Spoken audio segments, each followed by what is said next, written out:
I'm a child of God. Cool. Who am I? What? Everybody's a child of God. Who am I?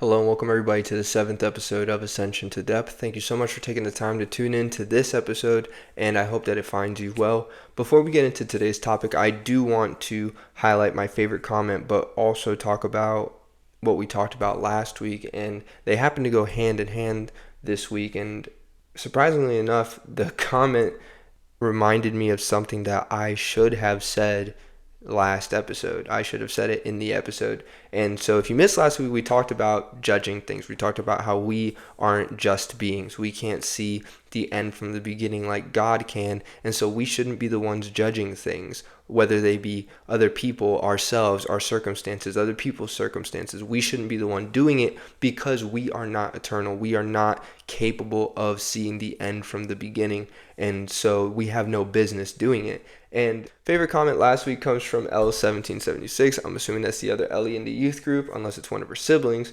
But she says, don't try to fix someone else's problems until you can fix your own. Live every day like Jesus is coming back. And I should have said in the episode, and thank you, Ellie, for reminding me, that we don't have the time to be judging anyway.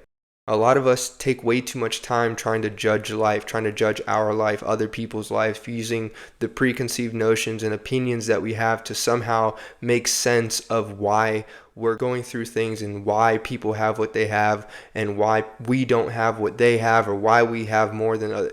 Whatever it may be, we don't have the time to be doing that. Jesus is coming back soon. Maybe not in our lifetime, maybe not soon to us as people who are bound by time, but Jesus is coming back soon.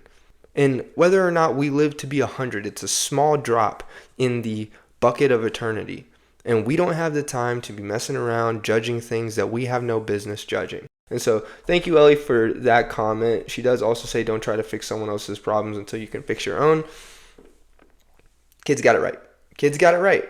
Don't try and fix someone else's problems if you're messed up. The Bible says, why look at the mote in your brother's eye and not look at the beam in your own? Kid said it. Kid said it. But anyway, this week I want to get into something a little bit more personal. Last week we talked about judging life. We talked about judging ourselves, and that's a bit broad. But this week I want to talk about something that at least it's a little bit more personal to me. It hits home a little bit for me because I know I used to do it all the time. And I know that a lot of us do it, especially as Christians, we do it. And this week I want to talk about the faces that we put on and the fact that we put them on, because I think that a lot of times we try to hide ourselves from God. I think that a lot of times in putting on these faces, we try to hide ourselves from not only people, but from God. And then we present ourselves in prayer as if we're perfect or as if we're not going through the things we're going through. And when God is requiring honesty for us, we're putting on a face. And so I want to start with Jeremiah 23 and 24, where it says, can any man hide himself in secret places that I shall not see him, saith the Lord? Do not I fill the heaven and the earth, saith the Lord? There is no place that you can hide from God. Jonah tried, David tried, a lot of people in the Bible tried to hide from God, and it is not possible. God is in everything, through everything, created everything. He is both inside and observing everything. It's what happens when you step into eternity. You are no longer bound by the confines of space, time, and matter. God is able to observe all and be in all and through all. And so there's nowhere to hide from him. It's not anything that you should even try wasting your time doing. And yet, how many times do we find ourselves pretending to be something we're not? Pretending to be okay when we're not okay, pretending to have faith when we don't have faith, pretending to be happy when we're not happy. And I'm not just talking about the different ways of acting in front of different people, because I believe that you do need to do that, because you shouldn't treat your best friend like your mom, and you shouldn't treat your mom like your best friend most of the time. But these personality switches can be a symptom of these faces that we put on, this hiding that we're doing. But I think the best way to describe what I'm trying to get at is to describe how I related to it. Many times I found myself sitting in my car or in a bathroom, and like in a bathroom mirror, or just outside somewhere trying to prepare myself for whatever it is that I was about to walk into. For example, I had a really hard time with parties. I remember that there was a birthday party thrown for me in my house, and everybody's downstairs in the living room, talking, chit-chatting, having a great time. And I'm surrounded by people who love me, not people pretending to love, genuine people who love me. And I remember this party, and I remember my best friend being on the couch, and we're talking, and I remember a lot of other friends being scattered throughout the house, and we're talking, chit chat, and I'm going around the house, and every so often I would have to go up to my room, and I would just have to breathe. I would just have to like hold my dog and just breathe and remind myself, hey, smile, be social, be nice, be kind, be charismatic, smile and laugh, talk with people. Don't just go sit down and like sit in the corner. I had to remind myself to be the person I was pretending to be. Like, hey, don't break the mask. Don't break the illusion that you're trying to put out. And I'm sure that a lot of people saw through it. I know a lot of people who are introverts, especially to the degree that I'm an introvert, understand that exact scenario. But I was trying to hide that I was uncomfortable, trying to hide that I was anxious, and pretend to be really happy on this day. And this way of thinking is only beneficial to a certain extent, because I do believe that as Christians, we should do our best to show the joy of the Lord, show that we're, having faith, even if our faith is shaken, being able to look at somebody and they ask you how you are, even though you're going through something, being like, I'm blessed, I'm highly favored, all the things that people say. And I think that in a sense, we put on these faces to be polite, to not be a burden, to which extent I kind of agree. But the problem arises when we begin to hide ourselves. When you put on a face, you're not necessarily hiding yourself. When you're putting on like this presentable version of yourself, you're not necessarily hiding yourself. And the problem with hiding yourself is that we often lose ourselves within hiding. We often forget who we are within hiding. And when we're hiding, then going places like church and like school and work become a burden, because you have to pretend, that you have to be somebody that you don't even know yourself to be. And we do that a lot, especially with God. I think that sometimes maybe we think that God is going to be disappointed in us if we show the least bit of doubt in him, or if we show the least bit of struggle or fear or whatever it may be, and we hide ourselves. But again, the problem with hiding yourself is losing yourself in the illusion that you're trying to put up. And how often do we as Christians have to pretend that we have more faith than we do? How often do we as friends have to pretend that everything is fine so that no one has to worry, or that no one tries to pry or get into your personal life? Do you hide yourself? And this is the question that you should be asking yourself when you find yourself doing this, is do you hide yourself for the sake of other people's emotions? Are you putting on a mask to be accepted, or do you put them on because of fear or shame? These are the bad motivators. These are the motivators that you have to be very wary of, is when you're putting on a mask so that you will be accepted into another group. Because then at that point, you're not even really being accepted. The person that you're pretending to be is. And do you put them on because of fear or because of shame? Those are not good motivators to put on a mask, because the fear and the shame still stay there. You're just covering them up. You're just pretending like they're not there. And so there can be a variety of reasons. And the fact of the matter is that we probably have a lot of people fooled.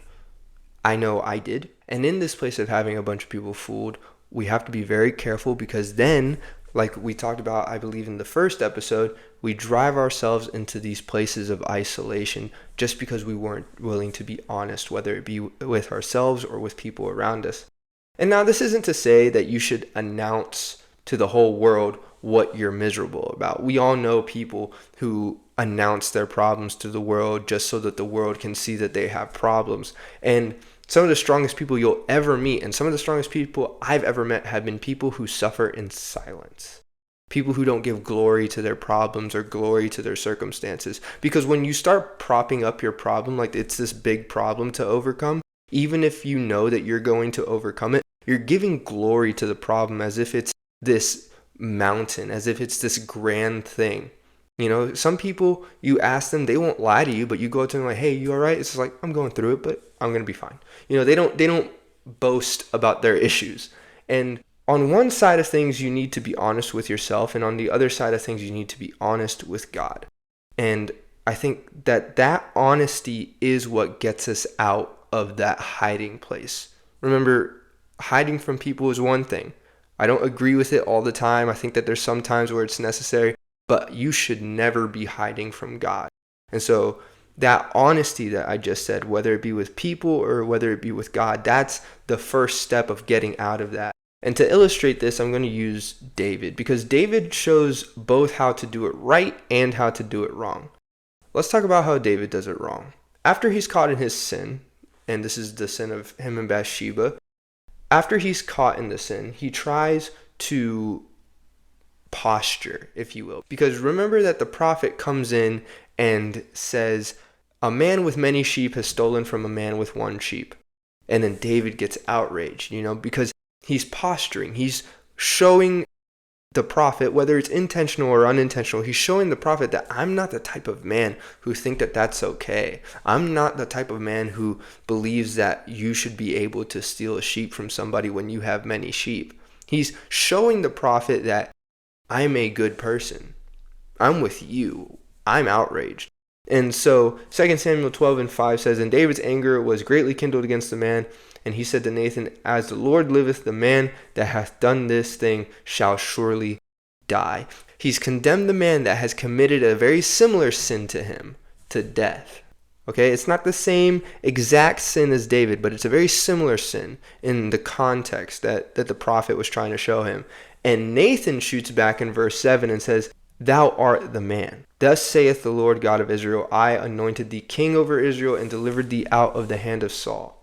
It's interesting that the Lord brings up David being anointed king, because if I were David, I would like to think that before I posture, before I condemn anybody of any sin, I would remember when God showed me how he views posturing. I would remember the time where I was chosen regardless of how I postured. And to show that, we're going to jump back into the context of David's coronation in 1 Samuel 16:6, where Samuel has been tasked with anointing the next king of Israel. And he goes to Jesse's house, and we read in verse 6, and it says, and it came to pass when they were come that he looked on Eliab and said, surely the Lord's anointed is before him. This is Samuel talking to himself. Surely Eliab is to be anointed king. Surely the Lord's anointed is before him. We can act so good sometimes that people around us will say, surely you have faith. Surely you are joyful. Surely you're being used mightily and the devil isn't going to go anywhere near you. Surely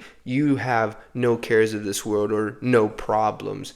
But verse 7 says this, and if I were David, before I postured, before I said, oh, I would never, or this man surely shall die, I would remember how God views posturing. And we see that in verse 7 where it says, but the Lord said unto Samuel, look not on his countenance or on the height of his stature, because I have refused him. For the Lord seeth not as man seeth, for man looketh on the outward appearance, but the Lord looketh on the heart. And so David should have remembered that when Nathan came into his room and said, hey, there's a man that did such and such.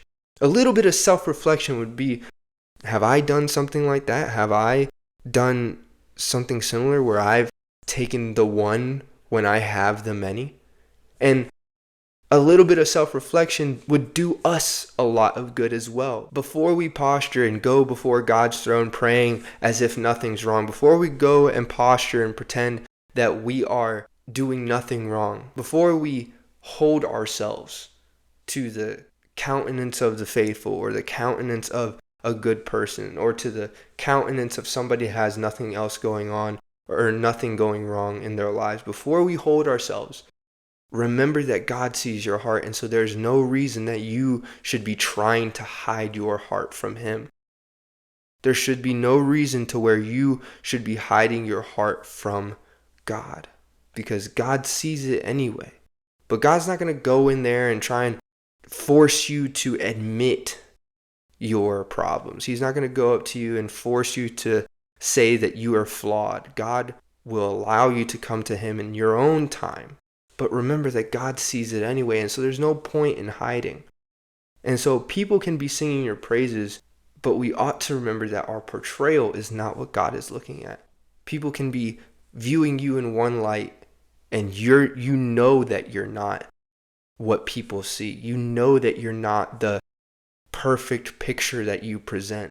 And so it's why David's words are so powerful when he says in Psalm 51:10, and this is after he was caught with Bathsheba, he says, "Create in me a clean heart, O God, and renew a right spirit within me." The first thing that he addresses is his heart. He goes on to say, "Take not thy Holy Spirit from me." But before he gets to that, he says, "Create in me a clean heart."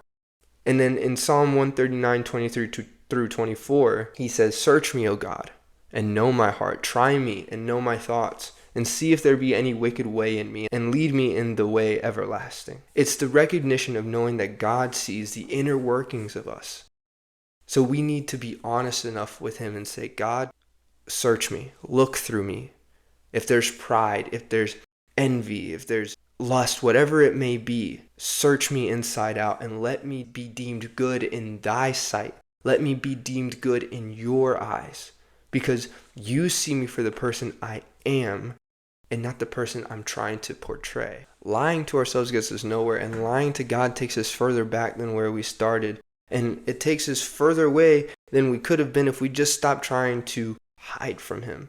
And it takes you being like David. It takes you taking a page from David's book and saying that I recognize that I need to be searched by God. God, is there dishonesty? Is there lust? Is there anger? Is there narcissism? Search me from the inside out and let me be deemed good in your sight. It takes that level of honesty that we need to learn to be okay with, because as we get closer to God, he'll begin to reveal things about us that we're not necessarily going to like looking at. We're not going to really want to hear it. But as we get closer and closer to God, the worst thing we could do is try to cover them up and try to hide them from God, and then not allow him to come in and work on us. God had to really deal with me. I'll be honest and say that it wasn't until I started accepting who God was showing me to be that I actually began to find myself, because I put on these faces all the time. I had 3 or 4 that I could cycle through depending on where I was and who I was with. And I was never truly myself. I was the face that happened to be with these people. If I was at church, I was this face. If I was with friends, I was this face. If I was at school, I was this face. Work, this face. Home, this face. And it was very exhausting, because then I would be searching for a face to show God, and I didn't know how to be honest with him. I didn't know how to be honest with the person who requires honesty, because you can't go praying and lie. You can't just go like, "Hello, God, I am this person." You're not going to get anywhere, because God knows you are not. And so the only way I was really able to find out who I was, the only way that I was able to really find the face that I really had, was God showing me my shortcomings. And he did that by presenting choice. And I think it's a very important thing that we have to remember, is that God will show you choice. God will show you what's wrong with you, but then also show you how to get out of it. And for example, he called me out for being a narcissist, and not in the typical way. And I think I'm going to get into this in another episode, maybe next episode, but he highlighted me as a narcissist. He showed me that I was so obsessed with myself in the wrong way, in the other way, because we view a narcissist as somebody who's super prideful and like has like this spirit of like, I am the best. And I had the opposite, where I thought I was the worst. I was so obsessed with my shortcomings and how bad I was and how I overcompensated in public, and this mask of overconfidence that I held. And he showed it to me. He said, "You're a narcissist." And then he presented the choice of something I found to be kind of an odd prescription for narcissism, because we would assume that the prescription for narcissism is humbleness, like don't think of yourself so much. But he showed me to become generous. And he said, you can either be self-absorbed or you can be generous. And when I became generous, I found the truth of 2 Corinthians 9:7, where it says, "Every man according As he purposeth in his heart, so let him give, not grudgingly or of necessity, for God loveth a cheerful giver. This verse is usually used for offering, but the context doesn't limit it to only offering or giving monetarily.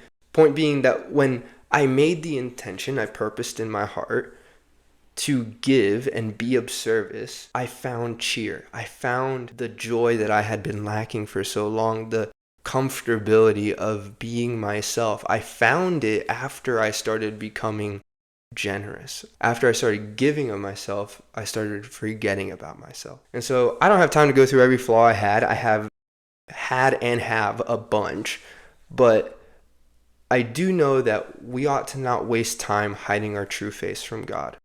We ought to not try and waste time hiding who we are from the God that created us.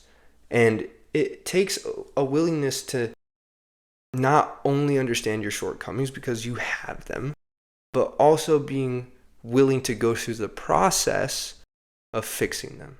We're not hiding at all from God. Too many people wear their character flaws like their name tags, like I am selfish, I am prideful, I am this, I am that, I'm a Gemini, I'm a Capricorn, I'm a whatever. It's like they wear it as an excuse to be something that they don't want to be.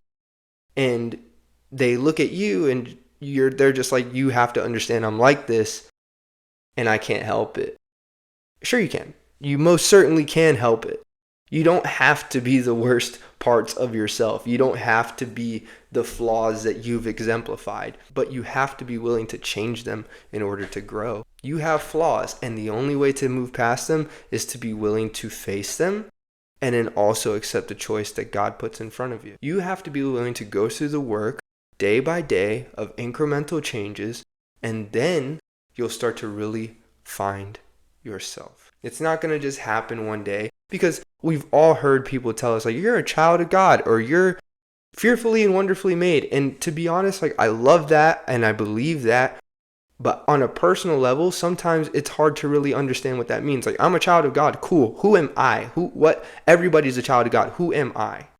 And so it's really, really difficult to understand that. But if you'll draw closer to God and allow him to show you who you shouldn't be, and the problems that you have, and the masks that you've put on that you've lost yourself in, if you allow him to show you those things, and then you take the choice that he presents you to get out of those things, you'll start to find yourself. I don't know what problems you have. I don't know what flaws you have, but I do know that they're optional. I do know that you're not bound to the problems. I know that you're not bound to your character flaws. And I know a God who is willing to help you through them.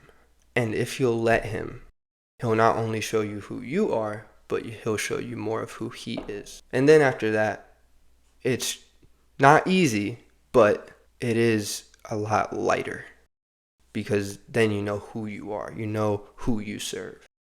And so I hope that this episode has been a benefit to you. I hope that you have learned something from today. I hope that those of you who do identify with today's topic are blessed. I hope that you find yourself in a place of prayer where you are willing to take off the masks that you put in front of God, that you put in front of people, and stop hiding yourself behind these masks that you put on. And so subscribe to this channel, share this channel, comment to this channel. Don't forget, Lonely But Not Alone is on Amazon.